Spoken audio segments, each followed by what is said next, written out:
Hi friends, good morning. ಎಲ್ಲರೂ ಚೆನ್ನಾಗಿದ್ದೀರಾ ಅಂತಲೇ ಅನ್ಕೊತಾ ಇದ್ದೀವಿ. ಫ್ರೆಂಡ್ಸ್ ನೋಡಿ, ತುಂಬ ಜನ ಹೇಳ್ತಾ ಇದ್ರಿ ಏನು ಸರ್ ಈ ನಡುವೆ ವೀಡಿಯೋಗಳು ಸರಿಯಾಗಿ ಮಾಡ್ತಾ ಇಲ್ಲ ಅಂತೇಳಿ. ಇಲ್ಲ ಫ್ರೆಂಡ್ಸ್, ಏನಿಲ್ಲ, ಸ್ವಲ್ಪ ಕೆಲಸಗಳಿತ್ತು, ಹಂಗಾಗಿ ಸ್ವಲ್ಪ ಗಾಡಿಲೂ ಜಾಸ್ತಿ ಹೊತ್ತು ಇರೋದಕ್ಕೆ ಆಗ್ತಾಯಿಲ್ಲ. ಹಂಗಾಗಿ ಹೊರಗಡೆ ಹೋಗ್ತಾ ಇರ್ತೀವಿ, ಹಂಗಾಗಿ ಸ್ವಲ್ಪ ಸರಿಯಾಗಿ ವೀಡಿಯೋಗಳು ಮಾಡೋಕ್ಕಾಗ್ತಾಯಿಲ್ಲ. ಹಂಗಾಗಿ ನಿಮ್ಮೆಲ್ಲರಿಗೂ ಕೂಡ ನಾನು ಸಾರಿ ಕೇಳ್ತೀನಿ. ಫ್ರೆಂಡ್ಸ್ ನೋಡಿ, 2024 ಟೂರ್ನಮೆಂಟ್ ಏನಿದೆ ನೋಡಿ, ಇನ್ನೇನು ಬರ್ತಾ ಇದೆ ಅದು ಟೂರ್ನಮೆಂಟು. ನಾವೆಲ್ಲರೂ ಕೂಡ ನೋಡಿ ವರ್ಷ ಎಲ್ಲ ಕಾಯ್ತಾ ಇರೋದು ಈ ಒಂದು ದಿನಗಳಿಗೋಸ್ಕರನೇ. ನೋಡ್ತಾ ಇದ್ದಂಗೆ 2023 ಕಂಪ್ಲೀಟ್ ಆಗಿ 2024 ಬಂದ್ಬಿಡ್ತು ನೋಡಿ. ಇನ್ನೊಂದು 2-3 ತಿಂಗಳಿಗೆಲ್ಲ ಇನ್ನು ಟೂರ್ನಮೆಂಟ್ಗಳು ಸ್ಟಾರ್ಟ್ ಆಗುತ್ತೆ ನೋಡಿ. ಫೆಬ್ರವರಿ ಆಗೋಯ್ತು, ಇನ್ನು ಮಾರ್ಚ್, ಏಪ್ರಿಲ್, ಮೇ ಅಷ್ಟೇ, ಇನ್ನು 3 ತಿಂಗಳಿದೆ. ಆಮೇಲೆ ನಾವು ಅಕ್ಕಿಗಳೆಲ್ಲ ಟೂರ್ನಮೆಂಟಿಗೆ ಬಿಡಬೇಕು ನೋಡಿ. ನಾವಾಗಲಿ ನೀವಾಗಲಿ ಎಲ್ಲರೂ ಈ ಒಂದು ಸೀಸನ್ಗೆ ಅಂತಲೇ ಕಾಯ್ತಾ ಇರ್ತೀವಿ. ಶೋಕ್ದಾರಗಳೆಲ್ಲರೂ ಟೂರ್ನಮೆಂಟಿಗೆ ಬಿಡೋರು, ನಾವು ಕೂಡ ಅದೇ ರೀತಿ ಕಾಯ್ತಾ ಇದ್ದೀವಿ. ಏನಂದರೆ ಫ್ರೆಂಡ್ಸ್ ನೋಡಿ, 2024 ಟೂರ್ನಮೆಂಟ್ಗೆ ಪ್ರಿಪ್ರೇಷನ್ ಹೆಂಗೆ ಮಾಡಬೇಕು ಅಂತೇಳಿ ನಾನು ನಿಮಗೆ ಸ್ಟೆಪ್ ಬೈ ಸ್ಟೆಪ್ಪು ನಾವು ನೆಕ್ಸ್ಟು ಕಂಟಿನ್ಯೂಸ್ ಆಗಿ ವೀಡಿಯೋಗಳು ಮಾಡ್ತೀವಿ. ಆವಾಗ ನಾವು ತೋರಿಸ್ಕೊಡ್ತೀವಿ ನಿಮಗೆ ಯಾವ ರೀತಿ ಪ್ರಿಪೇರ್ ಮಾಡಬೇಕು ಅಂತೇಳಿ.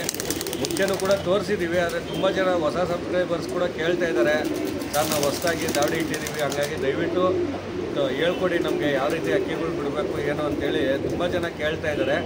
ಪ್ಲಸ್ಸು ಒಳ್ಳೆ ಅಕ್ಕಿ ಆಡಿಸೋ ವಿಚಾರನ ಎಷ್ಟೊತ್ತಿ ಹೇಳಿದ್ರು ತಪ್ಪಿಲ್ಲ ಅಂತ ನಾನು ಅಂದ್ಕೊತೀನಿ. ಹಂಗಾಗಿ ಈ 2024ರಲ್ಲಿ ಯಾವ ರೀತಿ ಅಕ್ಕಿಗಳನ್ನ ರೆಡಿ ಮಾಡಬೇಕು ಮತ್ತು ಯಾವ ರೀತಿ ಅಕ್ಕಿಗಳನ್ನ ಮೇಂಟೈನ್ ಮಾಡಬೇಕು ಅಂತೇಳಿ ನಾವು ಸ್ಟೆಪ್ ಬೈ ಸ್ಟೆಪ್ಪು ತಿಳಿಸ್ಕೊಡ್ತೀವಿ ನೋಡಿ. ಫ್ರೆಂಡ್ಸ್, ಅದರಲ್ಲಿ ಮೊದಲನೇ ಭಾಗವಾಗಿ ನಾನು ನಿಮ್ಮೆಲ್ಲರಿಗೂ ಏನು ಹೇಳ್ತೀನಿ ಅಂದರೆ, ಫಸ್ಟು ನಾವು ಅಕ್ಕಿಗೆ ಏನು ಮಾಡಬೇಕು ಅಂದರೆ ಗೂಡಲ್ಲೆಲ್ಲ ಲಕ್ಷ್ಮಣ ರೇಖೆ ಬೆಳಿಬೇಕು. ಯಾಕಂದರೆ ಅದ್ರ ಮೈ ಮೇಲೆಲ್ಲ ಹುಳಗಳಿರುತ್ತೆ, ಪ್ಲಸ್ ತಿಗಣೆಗಳೆಲ್ಲ ಇರುತ್ತೆ. ತಿಗಣೆ ಅಂದರೆ ಆ ಬಾರಳದೇ ತಿಗಣೆ ಬರುತ್ತೆ, ಅವು ಹಳೆ ವೀಡಿಯೋಲೆಲ್ಲ ತೋರಿಸಿದ್ದೀವಿ. ಹಾಗಾಗಿ ಫಸ್ಟು ನೀವೇನು ಮಾಡಿ, ಲಕ್ಷ್ಮಣ ರೇಖೆ ಅಂತ ಸಿಗುತ್ತೆ, ಅದನ್ನೆಲ್ಲ ಗೂಡಕ್ಕೆ ಬಳದ್ಬಿಟ್ಟು ಇನ್ನೊಂದು ಸ್ಪ್ರೇ ಬರುತ್ತೆ ಫ್ರೆಂಡ್ಸ್, ಅದು ಬಾಡಿಗೆ ಹಾಕಬೇಕು. ಅದೇ ಫ್ರೀಡಮ್ ಸ್ಪ್ರೇ ಅಂತೇಳಿ, ಅದು ಫಿಪ್ರೋನಿಲ್ ಸ್ಪ್ರೇ ಅಂತೇಳಿ, ಅದು ಈ ನಾಯಿಗಳಿಗೆಲ್ಲ ಹಾಕ್ತಾರೆ ನೋಡಿ. ಫ್ರೆಂಡ್ಸ್, ಆ ಸ್ಪ್ರೇನ ನಾವು ಕೂಡ ಸುಮಾರು ಒಂದು 2-3 ವರ್ಷದಿಂದ ಯೂಸ್ ಮಾಡ್ತಾಯಿದ್ದೀವಿ. ಆ ಸ್ಪ್ರೇ ತೊಗೊಂಡು ಫ್ರೆಂಡ್ಸ್ ನೋಡಿ, ಇಲ್ಲೊಂದು ಕಡೆ, ಆಮೇಲೆ ನೋಡಿ ಇಲ್ಲೊಂದು ಕಡೆ ರೆಕ್ಕೆ ಕೆಳಗಡೆ, ಆ ಕಡೆ ಈ ಕಡೆ ರೆಕ್ಕೆ ಕೆಳಗಡೆ, ಆಮೇಲೆ ನೋಡಿ ಬೆನ್ನ ಮೇಲೆ, ಆಮೇಲೆ ಇಲ್ಲಿ ಕೆಳಗಡೆ, ಇಲ್ಲಿ ಸುಮ್ಮನೆ ಲೈಟಾಗಿ ಸ್ಪ್ರೇ ಮಾಡಿದ್ರೆ ಸಾಕು. ನಿಮಗೆ ಏನು ಒಂದೇ ಒಂದು ಕೂಡ ನಿಮ್ಮ ಅಕ್ಕಿಗಳ ಮೈಯಲ್ಲಿ ಏನುಗಳಾಗಲಿ ಹುಳಗಳಾಗಲಿ ಏನೂ ಇರಲ್ಲ ನೋಡಿ. ನಾವು 2 ಥರ ಕವರ್ ಮಾಡ್ದಂಗೆ ಆಗುತ್ತೆ ಅದಕ್ಕೆ ನೋಡಿ. ಒಂದು ಗೂಡಲ್ಲಿ ಬೆಳೆದಿರ್ತೀವಿ, ಅಲ್ಲೂ ಕೂಡ ನಮಗೇನೂ ತೊಂದರೆ ಆಗೋಲ್ಲ, ಅಲ್ಲಿರೋವೆಲ್ಲ ಸತ್ತೋಗುತ್ತೆ. ಪ್ಲಸ್ ಇದ್ರ ಮೈ ಮೇಲೆ ಇರೋದೆಲ್ಲ ಈ ಸ್ಪ್ರೇ ಏನು ಹೇಳಿದ್ನಲ್ಲ, ಫ್ರೀಡಮ್ ಅಂತೇಳಿ, ಫಿಪ್ರೋನಿಲ್ ಸ್ಪ್ರೇ ಅಂತೇಳಿ, ಅದನ್ನು ಹಾಕೋದ್ರಿಂದ ನಿಮಗೆ ಅದ್ರ ಬಾಡಿ ಮೇಲೆ ಯಾವುದೇ ರೀತಿ ಕೂಡ ಅದು ಹುಳಗಳಿರಲ್ಲ. ಈಗ ನೀವು ಡಿಸ್ಪ್ಲೇ ಮೇಲೆ ಕೂಡ ನೋಡ್ತಾ ಇದ್ದೀರಾ, ನೀವು ಆ ಸ್ಪ್ರೇದು ಫೋಟೋ ತೋರಿಸ್ತಾ ಇದ್ದೀನಿ ನಿಮಗೆ. ಅದನ್ನು ತಂದ್ಕೊಂಡು ಸುಮ್ಮನೆ ಒಂದೊಂದು ಸರ್ತಿ ಲೈಟಾಗಿ ಸ್ಪ್ರೇ ಮಾಡಿದ್ರೆ ಸಾಕು ಫ್ರೆಂಡ್ಸ್, ಯಾವುದೇ ರೀತಿ ತೊಂದರೆ ಇಲ್ಲ. ನಾವೊಂದು 2-3 ವರ್ಷದಿಂದ ಬಳಸ್ತಾ ಇದ್ದೀವಿ. ಪ್ಲಸ್ಸು ಸುಮಾರು ನಮ್ಮ ಒಂದು 8-10 ಜನ ಸ್ನೇಹಿತರು ಕೂಡ ಬಳಸ್ತಾ ಇದ್ದಾರೆ ನೋಡಿ. ನೀವು ಅದನ್ನು ಯೂಸ್ ಮಾಡಿ. ಇಲ್ಲ ನಿಮ್ಗೇನಾದ್ರು ಇಲ್ಲ ಸರ್ ನಮ್ಮ ಹತ್ರ ಬೇರೆ ವಿಧಾನ ಇದೆ ಅಂದರೆ ಮಾಡ್ಕೊಳ್ಳಿ, ನಾವೊಂದು ಸಜೆಷನ್ ಕೊಡ್ತಾ ಇದ್ದೀವಿ ಅಷ್ಟೇ. ನಿಮ್ಗೆ ಅದು ಇಷ್ಟ ಇದ್ದರೆ, ನಿಮಗೆ ಅದು ನಂಬಿಕೆ ಇದ್ದರೆ ತಂದು ನೀವು ಯೂಸ್ ಮಾಡ್ಕೊಳ್ಳಿ. ನಾವಂತೂ 2-3 ವರ್ಷದಿಂದ ಯೂಸ್ ಮಾಡ್ತಾ ಇದ್ದೀವಿ. ಒಂದು ಹುಳಗಳು ಕೂಡ ಇರಲ್ಲ ಅಕ್ಕಿ ಮೈ ಮೇಲೆ ಆಗಲಿ ಗೂಡಲ್ಲಾಗಲಿ, ಹುಳಗಳೇ ಇರಲ್ಲ. ಫಸ್ಟು ಸ್ಟೇಜು ಇದು ಫ್ರೆಂಡ್ಸ್. ಇದಾದಮೇಲೆ ನೋಡಿ, ಡಿವರ್ಮಿಂಗ್ ಮಾಡಬೇಕು ಅಕ್ಕಿಗೆ. ಫಸ್ಟು ಈಗ ನೋಡಿ, ಮೈ ಮೇಲಿರೋ ಹುಳಗಳು ಮತ್ತು ಗೂಡಲ್ಲಿರೋ ಹುಳಗಳನ್ನೆಲ್ಲ ಆಗೋಯ್ತು. ಸೆಕೆಂಡ್ ಬಂದು ಡಿವರ್ಮಿಂಗ್ ಮಾಡಬೇಕು ನೋಡಿ. ಇವಾಗ ಆಲ್ರೆಡಿ ತುಂಬ ಜನ ಮಾಡಿರ್ತೀರ, ಗೊತ್ತಿಲ್ದಿರೋರಿಗೆ ಏನಾದ್ರು ಲೇಟ್ ಆಗಿದ್ರು ಕೂಡ ಪರವಾಗಿಲ್ಲ, ಇವಾಗ ಮಾಡ್ಕೊಂಬಿಡ್ರಿ ಡಿವರ್ಮಿಂಗು. ಯಾಕಂದರೆ ಫ್ರೆಂಡ್ಸ್, ನಿಮಗೆ ಡಿವರ್ಮಿಂಗು ಕೂಡ ನಿಮ್ಗೆ ಹೇಳ್ಕೊಟ್ಟಿದ್ದೀವಿ ಯಾವ ರೀತಿ ಮಾಡಬೇಕು ಅಂತೇಳಿ. ನಿಮ್ಗೆ ನೋಡಿ, ನೋ ವರ್ಮ್ಸ್ ಹಾಕ್ಬೋದು, ಇಲ್ಲ ಅಂತ ಹೇಳಿದ್ರೆ ನಿಮೋಸಿಡ್ ಹಾಕ್ಬೋದು. ನಾವೆಲ್ಲ ನಿಮೋಸಿಡ್ ಹಾಕಿದ್ದೀವಿ ಆಡೋಕ್ಕಿಗಳಿಗೆ. ಆಮೇಲೆ ದೊಡ್ಡ ಅಕ್ಕಿಗಳಿಗೆಲ್ಲ ಹೈಟೆಕ್ ಹಾಕಿದ್ದೀವಿ. ಹೈಟೆಕ್ ಏನು ಅಂದರೆ ಫ್ರೆಂಡ್ಸ್, ತುಂಬ ಪವರ್ ಇರುತ್ತೆ. ಆಮೇಲೆ ಯಾವ್ದಾದ್ರು ಗರಿಗಳು ಬರ್ತಾರೆ, ಬರ್ನ್ ಮಾಡಿಬಿಡುತ್ತೆ ಅಂತೇಳಿ ನಾವೇನು ಮಾಡ್ತಾಯಿದ್ವಿ, ನಿಮೋಸಿಡ್ ಹಾಕ್ತಾಯಿದ್ದೀವಿ. ಅದರದ್ದು ಡೋಸೇಜು ಕೂಡ ನಿಮ್ಗೆ ಹಳೆ ವೀಡಿಯೋಗಳಲ್ಲಿ ತೋರಿಸಿದ್ದೀನಿ, ಆದರೂ ಇನ್ನೊಂದ್ಸತಿ ಹೇಳ್ತೀನಿ. ನೀವು ಡೈರೆಕ್ಟ್ ಒಂದು 6-7 ಡ್ರಾಪ್ ಹಾಕ್ಬೋದು, ಇಲ್ಲ ಅಂದ್ರೂ ಒಂದು 2 ml ನೀರಿಗೆ ಒಂದು 8 ಡ್ರಾಪ್ ಹಾಕ್ಬಿಟ್ಟು ಹೊಡಿಬೋದು ಒಂದೊಂದು ಅಕ್ಕಿಗೆ. ಫಸ್ಟು ನೀವು ನೋಡಿ 2 ಕೆಲಸ ಮಾಡಬೇಕು. ಇವಾಗ ನೀವು ಗೂಡ್ದು ಆ ಸೊಳ್ಳೆಗಳು ಹುಳಗಳ್ದು ಮಾಡ್ಕೋಬೇಕು, ಮೈ ಮೇಲೆ ಹುಳಗಳು, ಆಮೇಲೆ ಅದ್ರದ್ದು ದೇಹದೊಳಗಡೆ ಹುಳಗಳಿಗೆ ನಾನು ಡಿವರ್ಮಿಂಗು ಹೇಳಿದ್ದೀನಿ.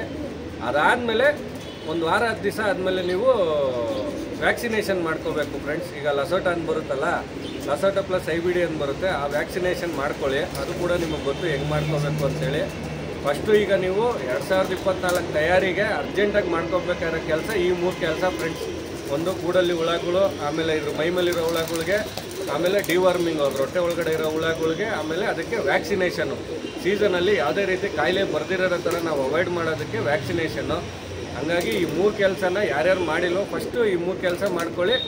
ನೆಕ್ಸ್ಟ್ ವೀಡಿಯೋಗಳಲ್ಲಿ ನಾನು ನೆಕ್ಸ್ಟ್ ಸ್ಟೆಪ್ ಹೇಳ್ಕೊಡ್ತೀನಿ ನಿಮಗೆ ಏನು ಮಾಡಬೇಕು ಅಂತೇಳಿ.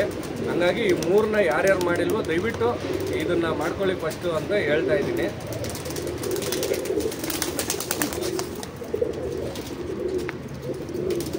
ನೋಡಿ, ಆಮೇಲೆ ತುಂಬಾ ಶಿಖರಗಳು ಕಾಟ ಇದೆ. ಈಗ ನಿಮಗೂ ಎಲ್ಲ ಬಿಡ್ತಾ ಇರೋರಿಗೆಲ್ಲ ಗೊತ್ತಾಗುತ್ತೆ. ನಮ್ಮ ಏರಿಯಾಗಳಲ್ಲಂತೂ ತುಂಬಾ ಶಿಖರಗಳು ಹೊಡಿತಾ ಇದ್ದಾವೆ.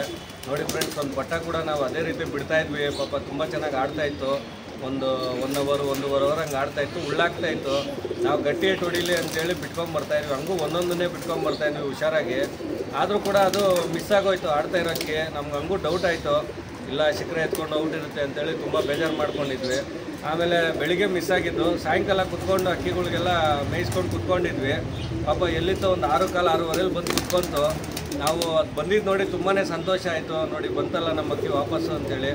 ಆದರೆ ಆಮೇಲೆ ಅದನ್ನ ಇಟ್ಕೊಂಡು ನೋಡಿದಾಗ ತುಂಬಾ ಮನಸ್ಸಿಗೆ ನೋವಾಯಿತು ಫ್ರೆಂಡ್ಸ್. ಯಾಕೆಂದರೆ ಹೊಟ್ಟೆನೇ ಅದು ಫುಲ್ಲು ಬಗದ್ಬಿಟ್ಟಿತ್ತು, ಒಳಗಡೆ ಇರೋ ಕರುಳುಗಳೆಲ್ಲ ಆಚೆ ಬಂದ್ಬಿಟ್ಟಿತ್ತು. ಅದು ನೋಡಿ ತುಂಬಾ ನಮ್ಮ ಮನಸ್ಸಿಗೆ ನೋವಾಯಿತು. ಈಗ ಏನಪ್ಪ ಮಾಡೋದು ಇದನ್ನು? ಈಗ ಸಣ್ಣ ಪುಟ್ಟ ಗಾಯಗಳಾದರೆ ಇಲ್ಲ ಓಪನ್ ಆಗಿದ್ರೆ ಸ್ಟಿಚಿಂಗ್ ಮಾಡ್ಕೊತಾ ಇದ್ದೀವಿ. ನಿಮಗೂ ಕೂಡ ಗೊತ್ತು, ನಾವು ಸ್ಟಿಚಿಂಗ್ ವೀಡಿಯೋಗಳೆಲ್ಲ ತೋರಿಸಿದ್ದೀವಿ. ಆದರೆ ಇದು ತುಂಬಾ ಓಪನ್ ಆಗಿಬಿಟ್ಟಿತ್ತು, ಕರುಳುಗಳೆಲ್ಲ ಆಚೆ ಬಂದ್ಬಿಟ್ಟಿತ್ತು. ಏನಪ್ಪ ಮಾಡೋದು ಅಂತೇಳಿ ನಮ್ಮ ಅಣ್ಣ ಆಮೇಲೆ ಡಿಸೈಡ್ ಮಾಡಿಬಿಟ್ಟು ನೋಡೋಣ ಅಂತೇಳಿ ತುಂಬಾ ಸೂಕ್ಷ್ಮವಾಗಿ ಅದಕ್ಕೆ ಸ್ಟಿಚಿಂಗ್ ಎಲ್ಲ ಮಾಡಿದ್ರು ಕೂಡ ಅದೇನಾಯಿತು, ಮಾರನೇ ದಿವಸಕ್ಕೆ ಮತ್ತೆ ಅದು ಓಪನ್ ಆಗಿಬಿಟ್ಟು ಒಂಥರ ಒಳಗಡೆಯಿಂದ ಎಲ್ಲ ಗಲೀಜು ಬರೋಕ್ಕೆ ಸ್ಟಾರ್ಟ್ ಆಯಿತು. ಮತ್ತೆ ಆ ಸ್ಟಿಚಿಂಗ್ ಎಲ್ಲ ಬಿಚ್ಚಿಬಿಟ್ಟು ಮತ್ತೆ ಅದನ್ನು ಇನ್ನೊಂದು ಸರ್ತಿ ನೀಟಾಗಿ ಒಂದು 2-3 ಲೇಯರ್ ಸ್ಟಿಚಿಂಗ್ ಮಾಡಿ ಎಲ್ಲ ಅದನ್ನು ಕವರ್ ಮಾಡಿದ್ದೀವಿ. ಇವಾಗ ಅಕ್ಕಿ ಚೆನ್ನಾಗೇ ಇದೆ ಆರೋಗ್ಯವಾಗಿ. ಇವಾಗ ಅದು ಯಾವ ರೀತಿ ಅದು ಗಾಯ ಆಗಿತ್ತು, ಆಮೇಲೆ ಅದು ಯಾವ ರೀತಿ ಸ್ಟಿಚಿಂಗ್ ಮಾಡಿದ್ವಿ ಅನ್ನೋದನ್ನೆಲ್ಲ ತೋರಿಸ್ತೀನಿ, ನೋಡ್ಕೊಂಡು ಬನ್ನಿ ಫ್ರೆಂಡ್ಸ್.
ಫ್ರೆಂಡ್ಸ್ ನೋಡಿ, ಈಗ ಏನು ನೀವು ವೀಡಿಯೋಲೆಲ್ಲ ಇಷ್ಟೊತ್ತು ನೋಡಿದ್ರಲ್ಲ, ನೋಡಿ ಫ್ರೆಂಡ್ಸ್ ಇದೇ ಅಕ್ಕಿನೇ.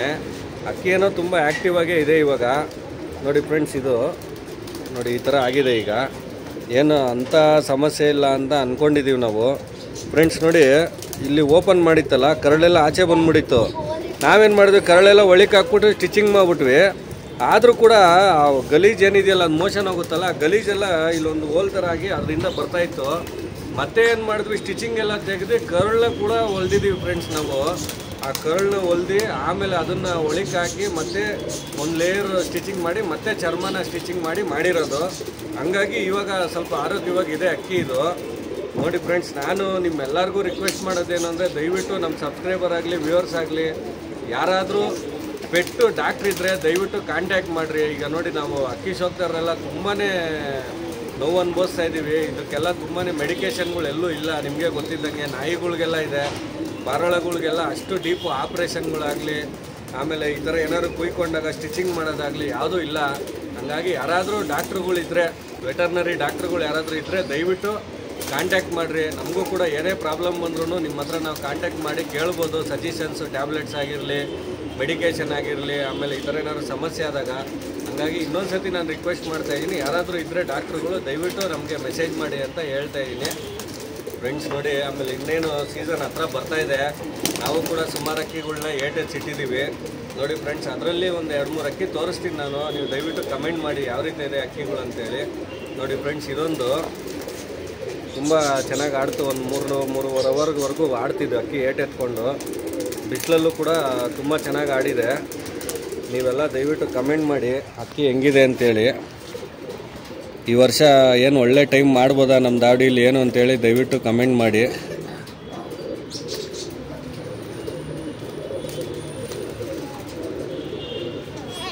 ನೋಡಿ, ನೋಡೋಕ್ಕೇನೋ ತುಂಬ ಚೆನ್ನಾಗಿದೆ. ಆಡೋದು ಅಷ್ಟೇ ಫ್ರೆಂಡ್ಸ್. ಒಂದು 3-3.5 ಅವರ್ ತುಂಬ ಚೆನ್ನಾಗಿ ಆಡಿದೆ ಬಿಸಿಲಲ್ಲಿ. ಅದು ನೋಡಿ, ಇದೇ ಬಾಲದಲ್ಲೇ ಫುಲ್ ಬಾಲನೂ ಏನಿರಲಿಲ್ಲ. ನೋಡಿ, ಈ ಥರ ಬಾಲ ಹೊಡೆದಿದ್ವಿ.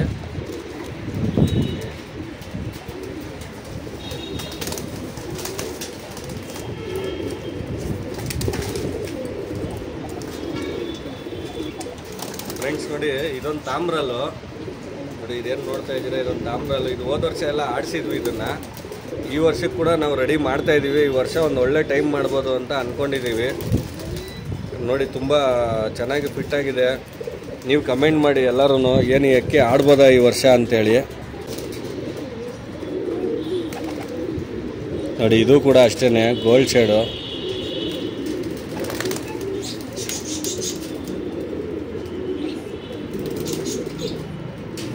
ದಯವಿಟ್ಟು ಎಲ್ಲರೂ ಕಮೆಂಟ್ ಮಾಡಿ ಅಕ್ಕಿ ಹೆಂಗಿದೆ ಅಂತೇಳಿ.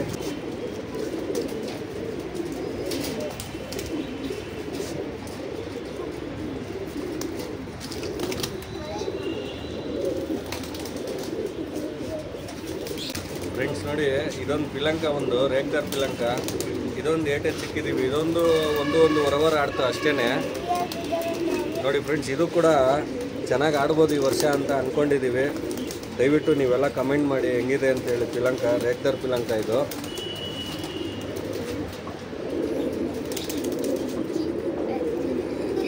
ನೋಡಿ ಫ್ರೆಂಡ್ಸ್, ಈ ಪಿಲಂಕ ಕಣ್ಣು ಹೆಂಗಿದೆ ಅಂತೇಳಿ ದಯವಿಟ್ಟು ಎಲ್ಲರೂ ಕಮೆಂಟ್ ಮಾಡಿ.